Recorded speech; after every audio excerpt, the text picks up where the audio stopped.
When someone mentions a badass warrior from ancient Greece, the mind immediately goes to the Spartans, clad in rippling muscles, bronze speedos, and glorious beards. This concept mainly comes from action movies, Greek propaganda, and actual battlefield heroics. Though the Spartans have rightfully earned their place as one of the fiercest warriors from their time period, even they couldn't beat today's subject of the sacred band of Thebes.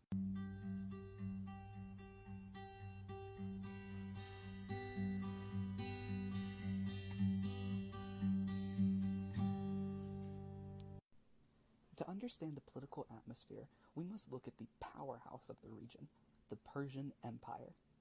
You may know them as the scary monster men from the movie 300.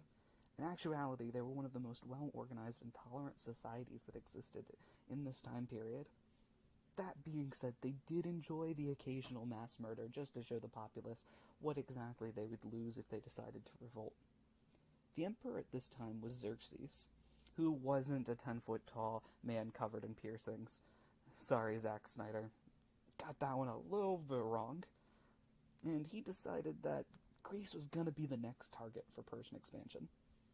You see, Xerxes was attempting to get a little bit of revenge against Athens,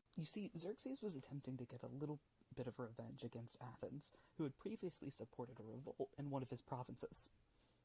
He moved throughout the Greek landscape, going from city-state to city-state, demanding tribute. Using the famous carrot-and-stick approach, most cities thought it was better to be serving someone than to be stabbed by someone. Thebes was one of these city-states, and they saw the fight for independence to be a lost cause. They were not alone, not even close. In fact, there were more Greek soldiers fighting for Persia than there were actually fighting for Greece. Now, to put this into perspective, we think of Greece as some big unified force against this oncoming Persian tide of armies and individuals, but that's just not at all the case. I think I'll take a moment to describe what I mean when I say Greek or Greece. They were not a unified nation or even a loosely confederated group of states. In fact, they're just a collection of cities that shared a language and general set of ideas. And even saying that, the difference in governments were vast, anywhere from proto-democracy in Athens to a complete oligarchy slave state in Sparta. Wars between these city-states were constant, but most of the fighting was not the extreme bloodshed that most people expect when they think ancient warfare.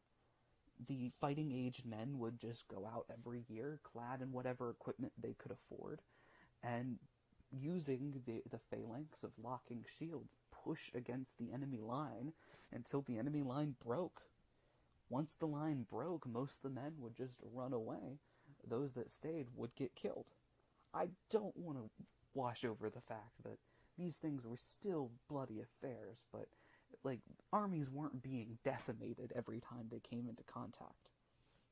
And for the most part, professional soldiers was just not part of the Greek way of life. Sparta was the exception, not the rule, when it came to how you build a military.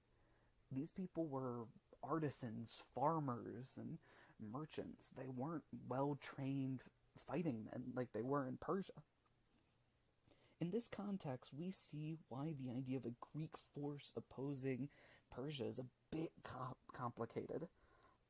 As most listeners are going to be aware, the pro-independence faction within Greece would defeat the Persian Empire at the Battle of Plataea in 479 BCE. This would set Sparta and Athens up as the two city-states with the most power in Greece. A nice analogy would be the fall of Nazi Germany. I know, I'm a white dude ranting about World War II, but just come on this journey with me, please. You see, the USSR and the United States did not agree on most things. The one thing they did agree was that Nazi Germany needed to get destroyed. Once you take away that common enemy, they immediately went to building coalitions against the other organization. This kind of explains Greek politics between the Persian fighting force sent to take over the region, and then Alexander the Great riding out to take over most of the known world. A Greek Cold War, if you would. And now throw Thebes in the middle of this, as both city-states jockey to grab their support. But most people see Thebes as both cowardly and traitorous.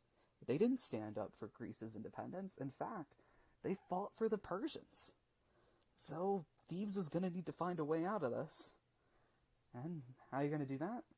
Well, you pick a fight with the strongest military in the world. Sparta. Now, things were going pretty great for the Spartans at this point. They had finally achieved a meaningful victory against Athens, a longtime rival, and they managed to survive another conflict with Persia.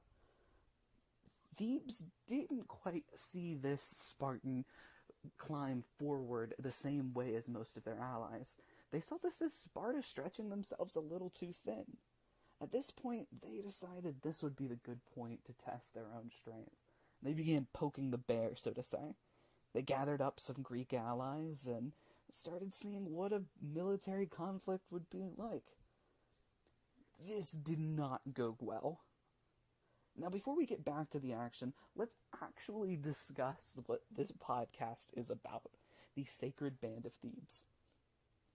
In 378 BCE, the Theban general, Gorgidius, organized 150 male couples to be planted throughout the army to anchor the fighting force. I know I probably butchered that name, but I'm doing my best here, guys. The idea was that these couples would fight harder if they were next to the person that they were in a romantic relationship with, either to not show cowardice in front of them, to impress them with their military might, but most important, to keep the person that they love and care for safe. Eventually, this fighting force was kind of grouped together into one regiment, and this became a shock force against opposing enemies. Now, we're going to talk a little bit about the pair, because not any couple could join this. Gorgidius was very, very picky about who exactly could join this band of Thebes. One pair of the coupling was generally around 30, I think mid-30s, early 30s, and he was known as the lover. And then the other man would be in his early to mid-20s, and he was known as the beloved. This worked into the idea of Greek male affection, in which one male was supposed to give the affection towards the younger man, who was supposed to be seen as like the paragon of beauty. Now, this was not a hard and fast rule, but this just kind of gives you an idea of what exactly went into these couples. And as most people would know, Greece saw monogamous relationships between men and women in a very different way than we do today. They saw both beauty in the male and female, but this was not a hard and fast rule. You know, once you go over 2,000 years ago, things get real complicated with what we actually know. But we can say without a fact that these were gay couples. No amount of historical work can erase that fact.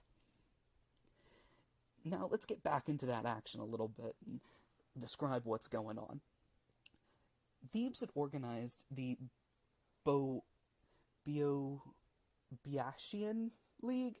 I'm leaving all of my poor pronunciation in this take, because it's going to be bad no matter what. You guys are just coming with me in this journey. This was this east central region in Greece, and they were kind of the neighbors of Thebes. And they were going to oppose themselves to the Peloponnesian League, which was Sparta and her allies. When I described this being like a Cold War, it literally was. Sparta had organized a good chunk, like 1/3 of the Greek city-states to support her cause. And by support, Sparta bullied them into giving military support. They were not all happy partners in this relationship. Now I want to discuss one of the most important generals for the Theban cause. This individual is probably most responsible for the success of Thebes during this time period. Epaminondas?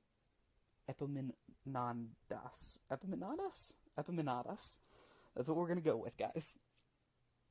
Now, he was ready for Thebes to take the goal.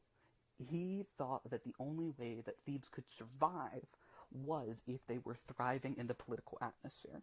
So him and most likely his male lover, Pelopidas, decided that they were going to fight the Spartan army.